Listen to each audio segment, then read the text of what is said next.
तो तीसरा कारण है साथियों कि प्रस्तुत सौभाग्य, हमें जो सौभाग्य प्राप्त हुआ वो सौभाग्य का हमने दुरुपयोग किया। एक आदमी को खूब सुंदर स्त्री मिल जाए, बहुत सुंदर, इतनी सुंदर कि उसकी सुंदरता का कोई पारावार ना हो, तो वो बड़ा भाग्यशाली माना जाएगा।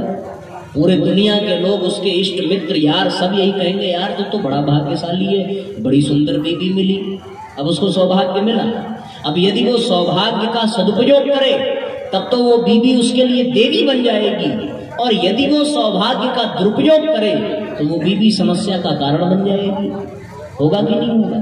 अब होता यही है कि हर व्यक्ति जवान स्त्री से विवाह करता है, उसे अपने घर में ले आता है और अपनी काम वासना के कारण अपनी सुंदर बीवी को बच्चा पैदा करने की मशीन बना करके उसके जीवन को चौपट कर देता है। उसका शरीर जर्जर हो जाता है, खोखला हो जाता है, रोगों से ग्रसित हो जाता है, और साथ में फिर झेलता कौन है?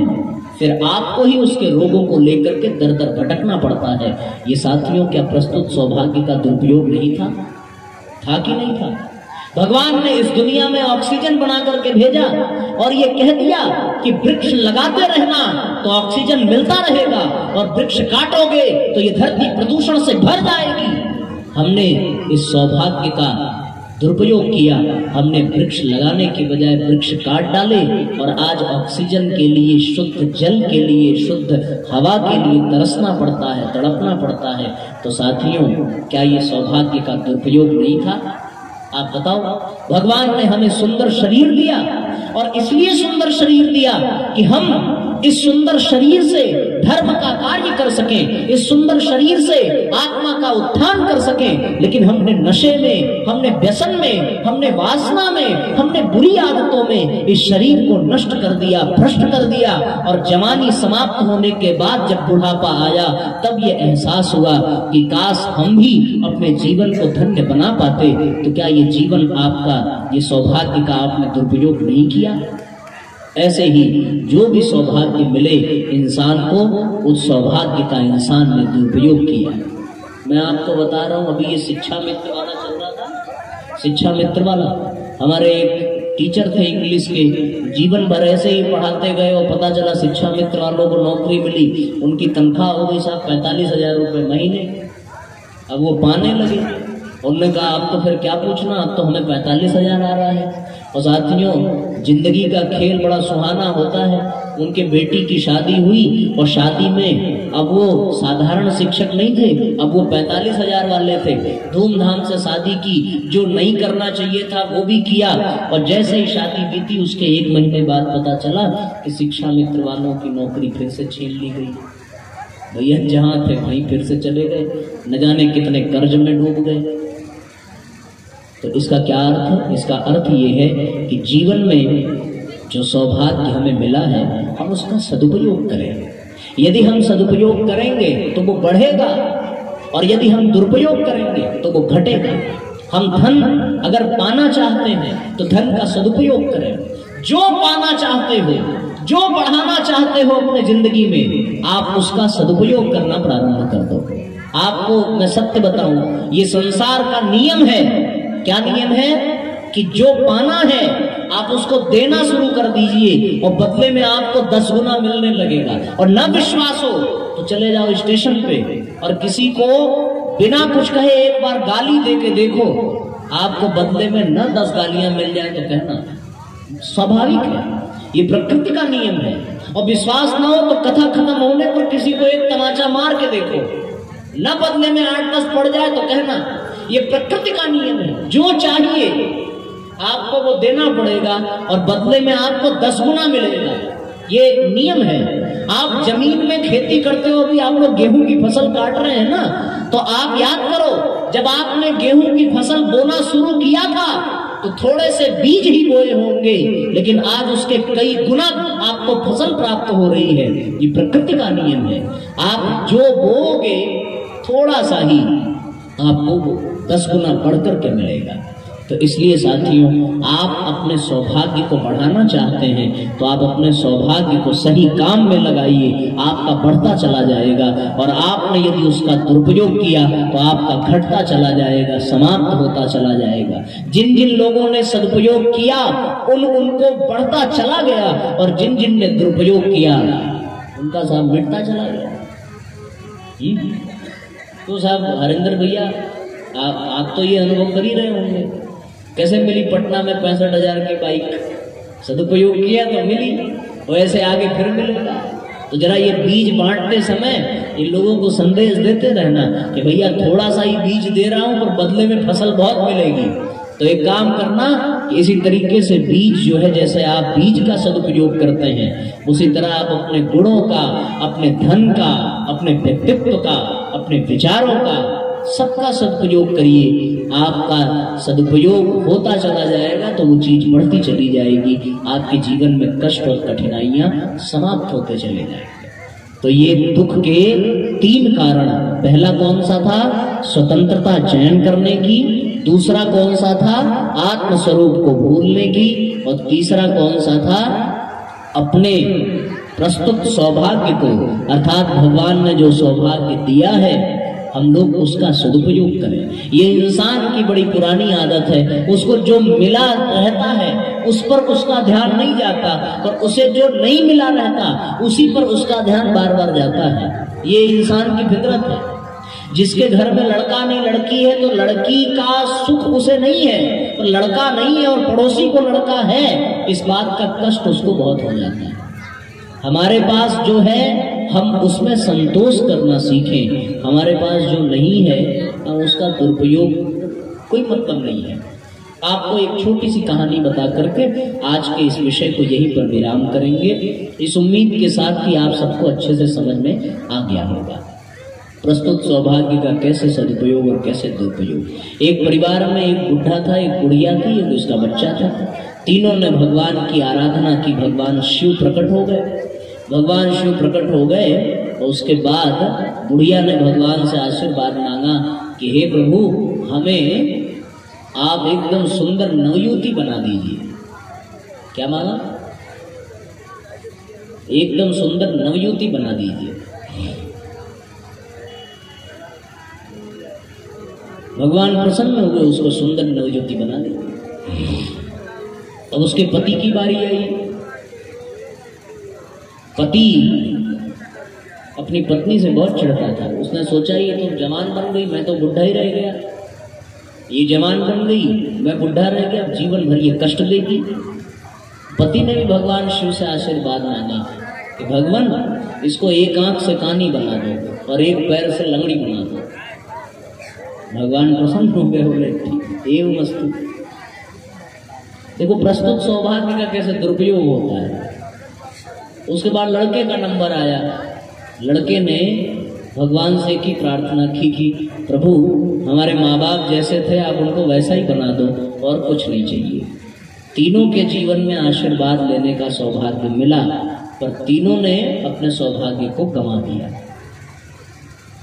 अब सौभाग्य का लाभ कैसे उठाना है। एक गुड़िया थी, बहुत गरीब थी, बहुत गरीब। उसके पास खाने को भी नहीं था, न घर में कोई लड़का, न बहू, न बेटा, न बेटी, कोई नहीं, परिवार में कोई नहीं, एक पैसा नहीं। उसने भी आराधना की। उसने एक ही वरदान में सब कुछ भगवान से मांग लिया। क्या मांगा कि भगवान एक ही प्रार्थना आपसे है कि मेरे घर में एक पोता हो और वो पोता सोने के पालने में सोने वाला हो। भगवान मुस्कुराए, बोले एवं मस्तु। अब पोता के लिए तो बहू चाहिए, बहू के लिए बेटा चाहिए। तो बुढ़िया को बेटा भी मिल गया, बहू भी मिल गई, पोता भी मिल गया, और पोता सोने के पालने में हो, इसका मतलब उतना धनवान भी तो होनी चाहिए। फिर बच्चे ने नौकरी की और सोने के पालने से घर में उसका बच्चा जो है झूलने लगा। एक ही आशीर्वाद में सब कुछ मांग लिया। तो जिसके पास बुद्धि होती है वो अपने सौभाग्य का सदुपयोग करता है, और जिसके पास नहीं होती वो फिर बैठ करके रोता है कि हमें तो इतना ही है, हम क्या करें, हमारे पास तो कुछ है नहीं। तो ये रोना धोना छोड़ करके आपको जो सौभाग्य मिला है आप उसका लाभ उठाना प्रारंभ करें और जीवन धन्य बनता चला जाएगा। तो दुख के ये 3 कारण, स्वतंत्रता चयन करने की, आत्मस्वरूप को भूलने की और प्रस्तुत सौभाग्य के दुरुपयोग से जीवन में कष्ट और कठिनाइयां आती हैं। स्पष्ट हो गया सबको? सबको समझ में आ गई आज की कथा? बढ़िया लगा? नहीं समझ में आया? किसको किसको आया जरा हाथ उठाओ। अच्छा, हाथ नीचे करो। किसको दुगना समझ में आया वो दोनों हाथ उठाओ। जिसको 3 गुना आया हो वो पैर भी उठा लो। आप लोग तो बड़े खतरनाक हो। मैं आपको एक सत्य बात बताऊं भैया, अभी जितने लोगों ने कहा ना कि हमें सब समझ में आ गया, अभी मैं पूछूंगा ना तो कोई बता नहीं पाएगा। ये दावे के साथ कह सकता हूँ। एक शिष्य थे, एक शिष्य ने गुरु बनाया, बोला हमें आप हमारे गुरु बन जाओ। गुरु ने कहा चलो बेटा दीक्षा ले लो। गुरु बन गया। शिष्य ने कहा गुरु जी अब कुछ सुनाओ। गुरु ने कहा क्या सुनोगे? बोले अब आप कुछ भक्त भाव की कुछ कहानी सुनाओ, कुछ भजन सुनाओ, हमें कुछ शिक्षा दो। गुरु जी ने राम कथा सुनाना प्रारंभ किया। तो शिष्य ने कहा ये सब छोटी मोटी चीज न सुनाओ, कुछ ऊंची चीज सुनाओ, कुछ ऐसी जो हमने न सुनी हो। ये राम कथा वगैरह तो सब हमें आता है। गुरु जी ने कहा थोड़ा ऊंचा चलो, भागवत सुनाओ। भागवत के श्लोक सुनाया। बोले अरे महाराज अब इतना भी हम गैर गुजरे थोड़ी हैं, भागवत न सुनाओ, हमने कुछ ऊंचा सुनाओ, कुछ ऐसा जो आज तक सुना ना हो। ये छोटी मोटी चीज हमें सब पता है। आप लोग भी अपने मन में ये कथा सुन के सोच रहे होंगे महाराज ये सब तो पता है, आप कौन सी नई बात बताए। तो गुरु जी ने सोचा चलो गीता सुनाते हैं, गीता के सूत्र। तो शिष्य ने कहा कि हाँ चलो ठीक है, ये कुछ ठीक है, बहुत ठीक तो नहीं है, पर गीता के सूत्र सुना रहे कुछ ठीक है। गुरु जी ने सुनाया गीता के महात्मा के बारे में। सर्वोपनिषदों गाओ दोग्धा गोपाल नंदन। ये सभी उपनिषद जो है गाय है, उसको दूहने वाले भगवान कृष्ण हैं, और उसका सार जो है ये गीता है। सुनाना प्रारंभ किया। फिर गुरु जी ने पूछा समझ में आ रहा है? तो शिष्य ने भी हाथ उठाया। गुरु जी ने कहा दुगना समझ में आ रहा हो, दुगना हाथ उठाओ। शिष्य ने दोनों हाथ ऊपर उठाया। बोले महाराज हमें समझ में नहीं आएगा, आप कम समझाते हैं, हम समझते ज्यादा हैं। ऐसी कोई चीज नहीं है जो हम ना समझ सके, आप बस सुनाते चलिए। दुनिया की सारी चीज हम समझते हैं, आप हमारा अपमान कर रहे हैं ये पूछ करके कि हमें नहीं आएगा। तो गुरु जी ने सोचा अपने मन में कि चेला नहीं गुरुए मिला है। कहा लेकिन फिर भी कुछ पूछ लो। कहा जब इतना कह रहे हैं तो आपका मन रखने के लिए हम पूछ लेते हैं। ऐसे पूछते तो नहीं, हमें सब आता है, लेकिन अब आप इतना कह रहे हैं तो हम आपका मन रखने के लिए पूछ लेते हैं। और पूछना बस इतना ही है कि ये आपने जो कहा सर्वोपनिषदों गाओ दोग्धा गोपाल नंदन, तो ये दोग्धा गोपाल नंदन में 2 गधा कौन है? यही नहीं समझ में आया, बाकी सब समझ में आ गया। गुरु जी ने हाथ अपने सर पे रखा और बोला 2 गधा बेटा कौन है बताते हैं। एक गधा तुम हो और दूसरे हम हैं जो तुम्हारी वजह से यहाँ बैठे हैं। तो कहीं ऐसी वाली स्थिति तो नहीं है ना आप लोग के साथ में? आपको तो सब समझ में आ गया ना, बस ये बढ़िया है यार। नहीं तो फिर पता चला हम यहाँ काएं करते चले गए और फिर बात बिगड़ जाती है। तो मेहनत किसी की बेकार ना हो जाए। ये साउंड वाले भैया ने इतना तामझाम सब फंसा दिया है, एक आदमी की गर्दन इसमें फंस जाए तो फिर वो जान चली जाएगी तभी वो निकल पाएगी। इतना खतरनाक व्यवस्था है। आप टेंट देख रहे हो, जहाँ देखो वहीं लगा है। कितनी मेहनत की है लोगों ने, आयोजक भाइयों ने कितना मेहनत किया, हमारे संगीत के भाई कितना मेहनत से लगे हैं, आप लोग भी कितनी मेहनत से बैठे हो। तो इसलिए मन से सुनना, एकदम ये सत्र बेकार ना जाने पाए। और मैं तो आपसे ये कहूँगा कि आप लोग ना अब तक तो नहीं आए, पर कल से कॉपी और पेन भी लेकर के आना, जो अच्छा लगे उसको नोट करते जाना, तो इससे आपको कभी भूलेगा नहीं जाने आना। वो आप लोग YouTube पे कथा जब डाली जाएगी तो आप उसको सुन लेना, आप वहाँ से फिर से सुन पाओगे। चलिए हम लोग तो ये अष्टावक्र जी के प्रश्नों के उत्तर में महर्षि पिप्लाद ने ये उत्तर दिया, और फिर अष्टावक्र आदि ऋषियों ने बहुत बहुत धन्यवाद ज्ञापित किया, प्रणाम किया। प्रणाम करने के बाद सबने सत्संग की इतिश्री की और विराम देने के पश्चात सब अपने संध्या वंदन की ओर बढ़ चले। अगले दिन फिर से एक साथ एक ही समय पर इकट्ठा होने का मन सब लोगों ने बनाया और सब लोगों ने मन बना करके फिर नए प्रश्नों पर चर्चा करने के लिए विचार विमर्श किया और सारे ऋषि उठ करके अपने स्थान से एक एक करके जाने लगे। पहले महर्षि पिपलाद अपने व्यास मंच से उठे, उसके बाद श्रोतागण उठे और इस तरीके से उस सत्र को विराम दिया गया। तो आइए आज हम लोग भी यहाँ वाले सत्र को विराम देते हैं, समय भी अपना पूरा हो गया है। आरती करेंगे और उसके बाद प्रसाद लेकर के घर जाएंगे। सुबह यज्ञ में उपस्थित होंगे और कल आप लोगों को संस्कार आदि की बातें, अभी संस्कार का कोई पंजीयन हुआ कि नहीं?